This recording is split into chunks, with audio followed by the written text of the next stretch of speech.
back with another episode of On the Record with Tiffany and Kevin here on 9:30 a.m. The Answer, where you have Kevin and me, and as I said before we got on, he's back. So he's trying to run things and tell me what to do, y'all. But it's Dream Week. We're leading up to Dream Week. It will be kicking off, and we just wanted to have the curator of Dream Week on. This is the largest curated event of its kind in the United States. And it's put on by Shokare Nakpodia, whom we call Show. Everybody calls him Show. That he's one name, just like Cher. Show. And then we also have my favorite kidney advocate, actor, wide range, thespian, Reginald Ballard. And we have... And you have Kevin. I love the way she was talking trash about me on the station, on the radio. I was listening to some of the recordings. I was like, what? She's talking smack. Look, I say Kevin with the hard K. Kevin. And he is, with his mess, trying to come in and tell me what to do. No, I'm just saying structure so we can flow well. That's all. There you go. So I'm up to all kinds of good, you guys. Getting into good trouble. Planning a big event. So, Tiffany, can we talk a little bit about like Dream Week, like the concept and how Show developed that concept? And let's talk about that. Then we'll talk about our part that we have coming up in that part. Well, let's get Show to tell us all about Dream Week. This is your baby show. Yes. Good day. So thank you so much, Kevin. Thank you so much. You're welcome, sir. And love you guys. Dream Week, it's really a San Antonio thing rather than a show thing.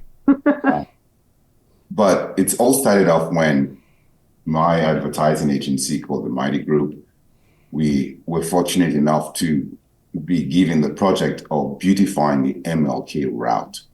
And then I obviously attended the MLK march here.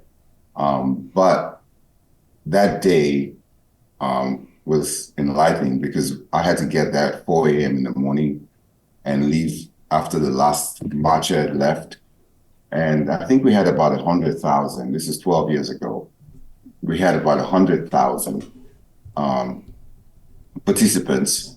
So just to see the very first involvement with the, the volunteers and the police and all the barricades being put up, to the very first, to the last, when all the trash and all of that was taken off.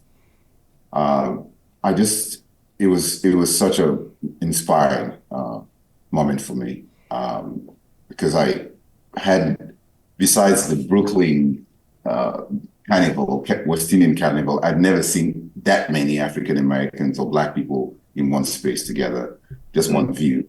That was one. The second thing really was that the fact that you had people from all parts of San Antonio gather on a typically cold Monday morning in January and walk towards one destination, and in one accord, really. And in a part of town that then would have been considered, for lack of a better word, unfashionable, right? So I started to think about ways that we could expand on what the spirit of the march was.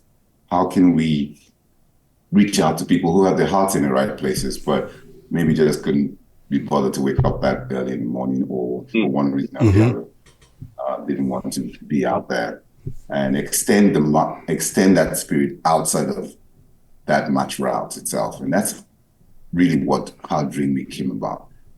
I also had just exclamation mark for the thought process when I went out to questioned a lot of San Antonio stakeholders and asked them, why do we have such a large march then here in San Antonio? And the best answer I received was the fact that San Antonio, we tend to resolve our conflict with a lot less drama than most other cities of a typical size.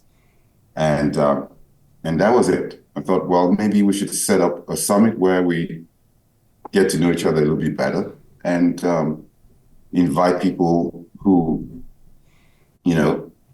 were either side of a conflict, and maybe see if we can make the arguments a little bit more sophisticated. We didn't think that we could settle every issue, but the issue of abortion, gun control, immigration, rather than wait for a school shooting before we emotionally start to debate, perhaps this was an opportunity to start to talk about these issues, and also surround it with also what the celebration of MLK's dream is today. Not necessarily about his legacy, but can we applaud the progress we've made and identify, the agents of that progress and celebrate them and support them even more, so that the issues that we face in 2023 or 2024 are not the same issues we faced the African American population certainly faced in the 1930s or the 1960s. That has changed. And what are those new issues that we have to tackle? And what are those new conversations that we have to bring? So to sum it all, our belief, really, our Dream Voice, presenters of Dream Week, is that the genius of the civil rights movement was the fact that the leadership felt strongly that their voices would triumph if they could be allowed to sit across the table with even people that disliked them tremendously, that they were confident enough in their ideas and concepts that would prevail if they had an opportunity to sit across the table and debate those ideas. So that's one. And so the idea that the truest voice is always going to triumph is the sentiment that we try to uphold for Dream Week. The second is that for somebody born in Lagos, Nigeria, like me, I was, and this is really true. I remember telling my father that I wanted to be a Negro, and he laughed. Yeah, just like we doing right now. We know what that is. I love to be a Negro, and because all we saw, at least in my group, the civil rights movement videos, the Michael Jacksons, the Michael Jordans, the different world, I think, people like Reginald, and we wanted to be like them. Those were our heroes. Besides the Mandelas and Steve Bikos and the Nkrumahs that we learned in school, and of course we're British colony, and so we had to read Shakespeare and all of that. But that was where we felt that, I personally felt that these were the most righteous and innovative and progressive group. And I wanted to, when I said I wanted to be, I wish I was a Negro, it would be any kind of ambition a young kid would have, like a superhero. I saw them like that. Mm-hmm. So coming to Brooklyn and seeing the underbelly of America and what the Black experience was a shock to me, like a huge shock, because it didn't gel at all, right? Whether you're reading Ebony and Essence and that is your framework, and then get into a project and seeing kids who have never seen an ocean or seen a vast expanse of green grass, for example. Mm-hmm. It contradicts itself. So I started to get a lot less. I get more suspicious of media, at least media representation. And part of what Dream Week is also to celebrate that African-American genius. So folks like me, obviously, benefit from it. But we also have to, I also feel that the genius itself is something that can benefit the entire world. The model itself can benefit the world. The fact that you can go through such suffering, but at the same time, what you make of yourself is something that brings a lot more peace and a lot more beauty to this world, right? So that's important to state. And then finally, we think that every community that is thriving has this genius as well. There's something extraordinary happening in San Antonio, and we're just very fortunate to be heralds and folks who've been given the opportunity to package it. And so we're still learning from it as well. So that's what Dream Week means. And I hope I didn't know. No, that was great. No, I mean, that was beautiful. It's crazy how, people always want to be something, like where you are. It's like, we always strive to be the Mandelas and the Stephen Bikos. And it's funny, like actors always want to be singers. Singers always want to be comedians. And it's like, and you never know where you are. It's like, you could be whatever you want to be, but it's like you think, like America always show us the bad part of Africa. I always show us the kids starving and the flies flying around them. They never show us the other stuff. You know what I mean? So it's like you probably was brought up seeing all the good parts over here, and then you really discover what a Negro was and how he got treated. Like, oh, that's okay. Pop, I know why you laugh now. Well, one of my reasons for wanting to bring the two of you together is because I see you as both iconic. When you're making history, you don't realize that you're making history. Mm-hmm. Yeah. You don't realize it. True. And still, the reason why go ahead. Yeah, the African American experience is something that, like rightly Reginald, you mentioned, we just don't understand the impact globally. Yeah, that's correct. Mm-hmm. Mm-hmm. And right. There's any one criticism of the African American culture, and I don't know if it's a criticism because it possibly wouldn't have been formed that fashion if this were to be the case, but they have to, I think the average African American has to understand that they're considered gods in parts of this world. Yeah. Oh yeah. Oh yeah. And that's and that's often the big thing that I always say is that we have to reclaim our image, right? And one of the things that just like Reg said, that hey, our image of Africa is these starving kids, all this stuff, and just the poverty of it, right? It feels like they just went to the worst part of town and that's where they film, right? And so that's the image I have. And I have a friend named Anthony. He's from Ghana, and we were at Baylor. Yeah. And so this guy was telling him, he says, hey, is this the first time you've ever seen a car? And I was just like, Anthony, you have a big Mercedes S, right? He's right. And he was just like, yeah. He goes, where do these thoughts come from? And I said, hey, I've got to confess that, that's the image people have in their minds. Right. And if you don't ever go anywhere or even read any additional thing, right, that's the image you keep in your mind. Right. Mm-hmm. And so one of the things that I really like about you, I got to say, when I'm going to talk about the elephant in the room, right?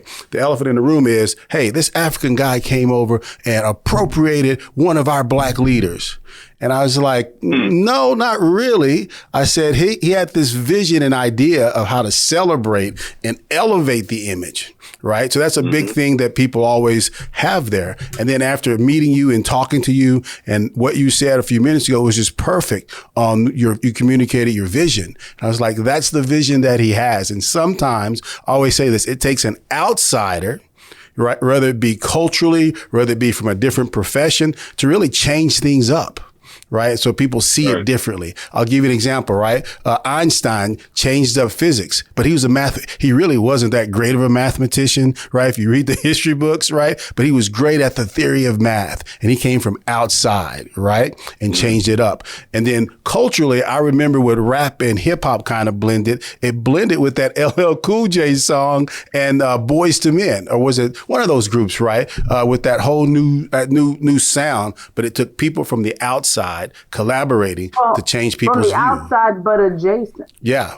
So somebody that has a view of what's happening, and the people that are directly in the midst of it can't see it. But when you're right there, you can see something that we can't. And that's so important to have that. You know, it's the same thing with us and kidney disease. When you're going through it, you have a perspective that a medical professional doesn't. Yeah.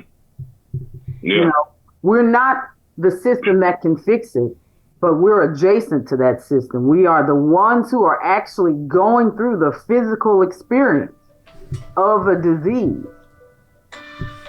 And we're the ones who can inform the people who make decisions about how to treat that disease the best. We can inform them the best, even though they're the ones who know how to treat the physiological problem.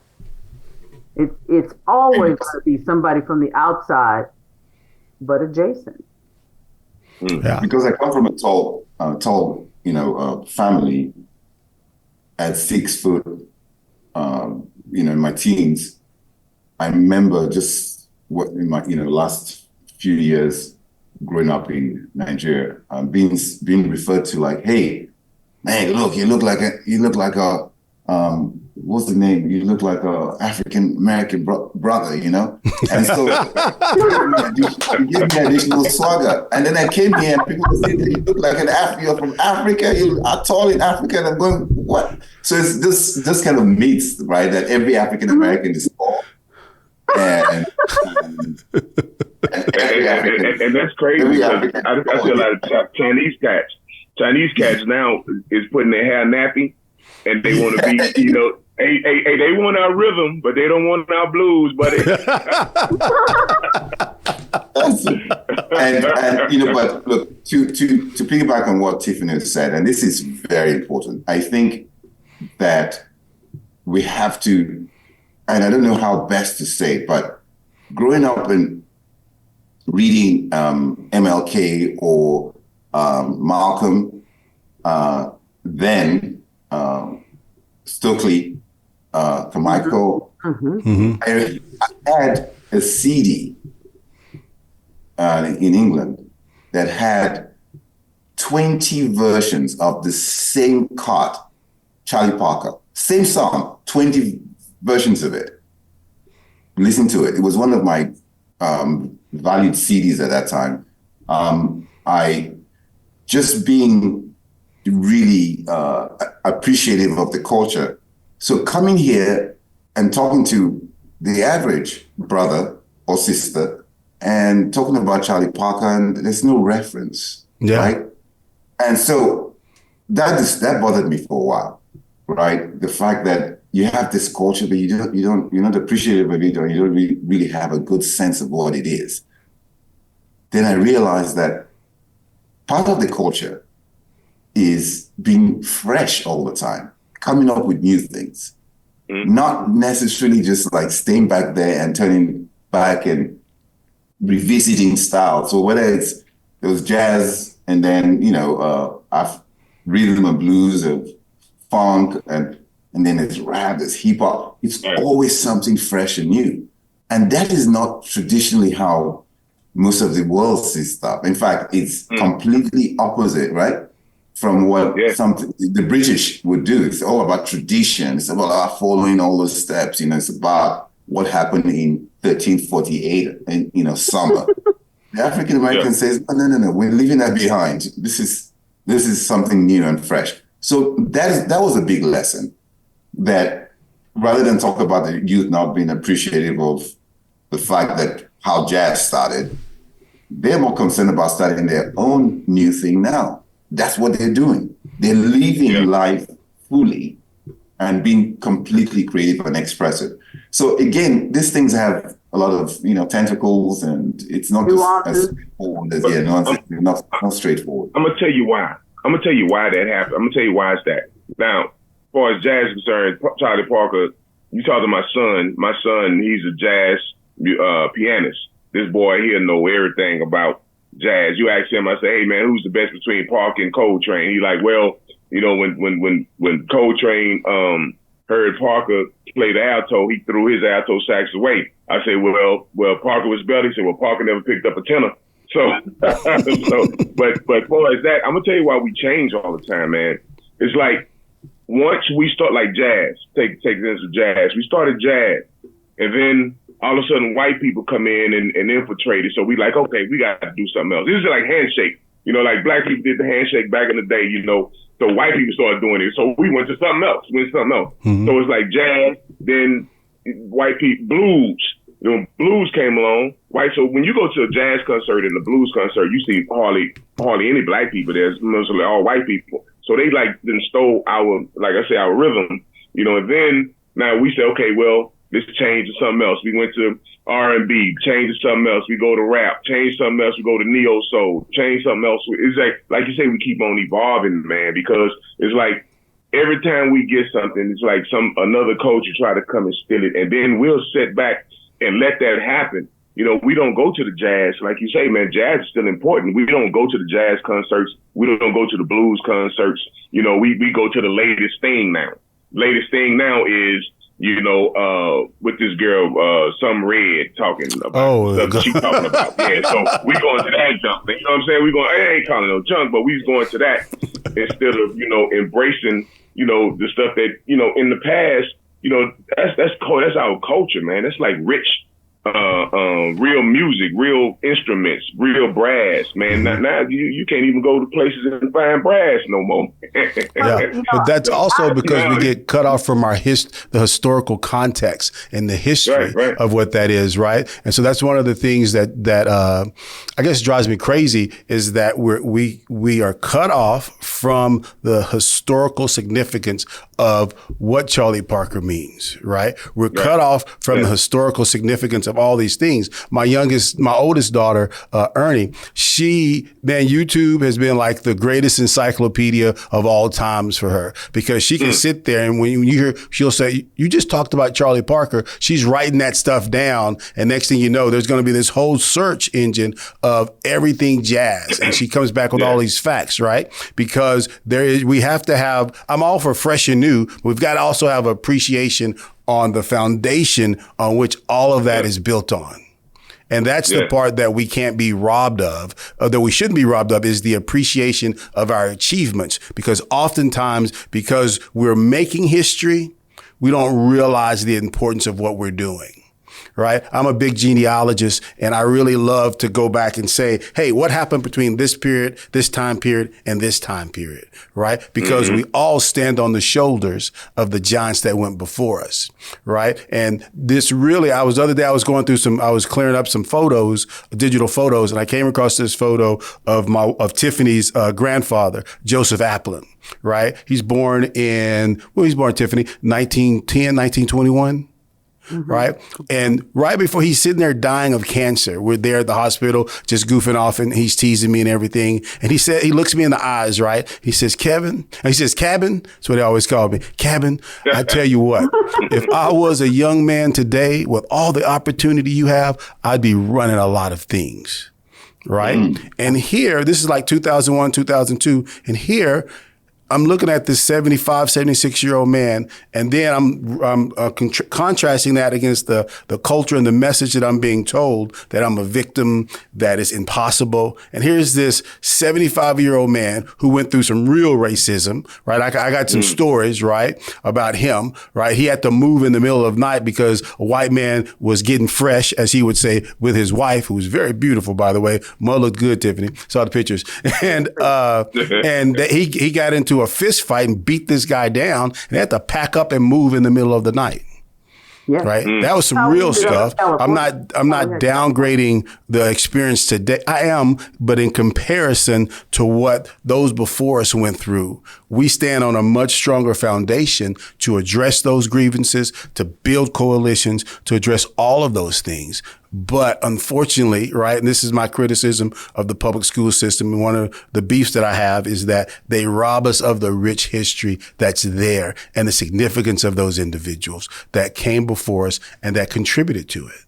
And that's the problem that I have. And I think you do a really good job, Sho. I say you because, everything has to have a leader to curate these things and really bringing up and reminding us of the rich history that we as Black people in America, as ADOS, the American descendants of slaves, right? And I use that moniker not as something to separate us from others, but also I use it as a means of saying, hey, we came from slaves, right? And we built a rich culture of music, of theater, of finance, of political involvement, right? And with the internet, there's really no reason to not be aware of that and build from that what we have.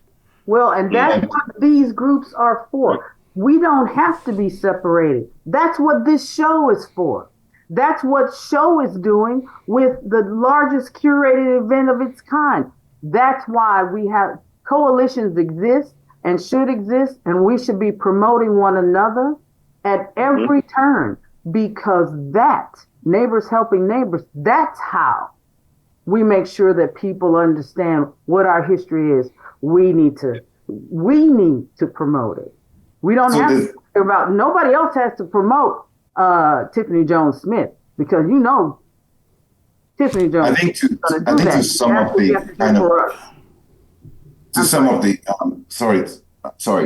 up that philosophy that I think it's African American is culture is that you don't worship the sun by facing it and bowing your head. You worship it by using the light it provides. So I can understand how that approach is important, that we don't necessarily have to look back because there's so much light from the past that we have to use it to craft something so fresh, and you can leave it to people like us. But if you want to call it an advantage that the African Americans, that at least my generation grew up, is that we also had African heroes as well. And the further back you go as ADOS or foundational Black, the more African you are actually in that sense. Yeah. So when we're listening to reading Baldwin, I'm reading something an uncle would say. It just has better, understanding of English and could translate it, and they're immersed in it. So a lot of what the Africans are reading, when you say, "Oh, well, these Nigerians are doing so well," they're reading English and it's like a shortcut and going, "Oh, wow, this happens in their language, but now we have this in English that we can just jump in." Use those words, right? It's not that different. Secondly, I come from Urobo tribe. My father is Urobo, right? And my mother is Shokare. We have 200, and I think I mentioned this to Tiffany and Kevin before, 200 distinct languages in Nigeria. 200. So Europe has what? 30, maybe 40, 200 in one country. So this idea of Black, and that's the worst form of discrimination really you can find, is not one thing. It's never been one thing. It's the African American presence that has to make it one thing because it's such a powerful culture. But I speak to my Igbo friend in San Antonio, my best pal, is Igbo. We can only speak English to each other and a few words that we know of each other's language. Really? So you have that taking place as well, right? Where African tribes, because of being colonized, are forced to work with each other and go, well, look, Africans can't get along. All these tribes are just put together and say, hey, you're this country. So my grandmother had no concept of the idea of Africa or Nigeria. She just knew what a tribe was. The end of the world was the end of where people could speak her language. That was it. So taking anyone, my mother and father grew up 60 miles apart, two distinct languages. You just had to take one individual 400 years ago, 100, like from here to Austin or from Galveston to San Antonio, and they were lost. Yes.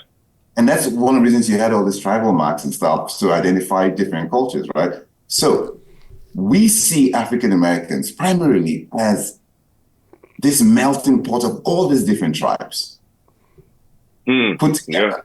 Just a big mix. They're not one thing. I mean, people do their DNA now. They go, I'm 60% Nigerian and 40%. So it's a good way they can see those things. But even within Nigeria, you are a lot of different tribes put together. And so when we talk about the African American being African, the idea African is really an African American introduction primarily, because to us it's geographical. And to here, it's more about a culture, right? A spirit. Mm-hmm. So we don't have anything in common with Egyptians, really, besides the fact that we share a geographic. Right.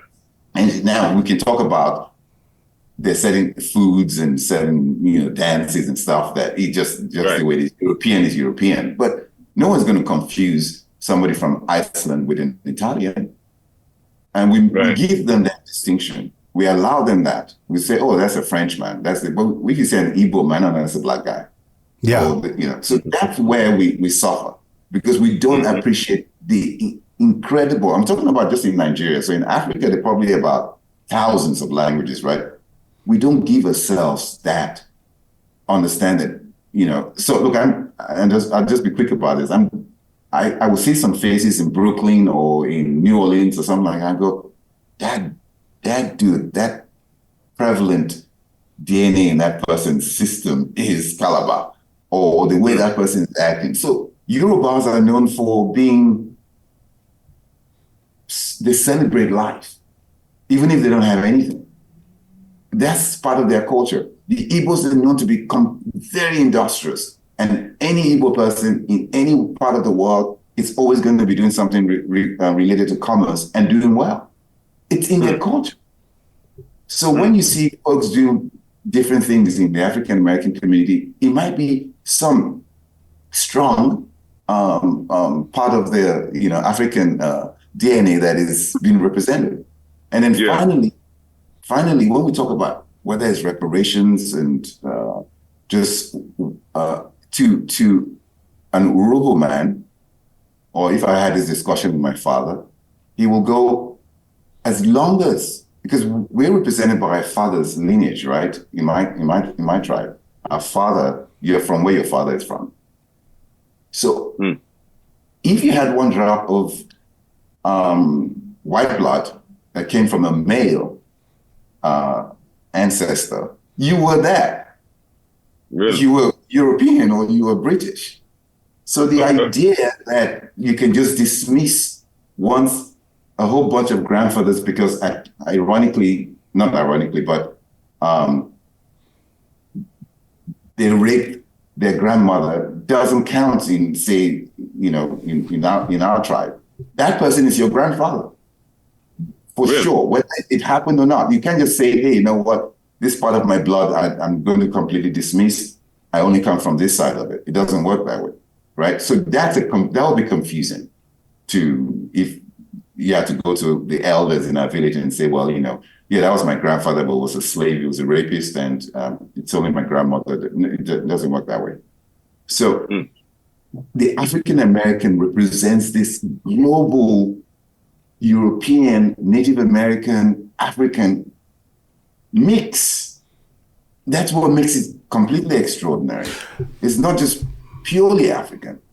And so in reparations, there's that injustice part of it that says, hey, you know what, they suffered and they demand this, but there's also that inheritance that comes from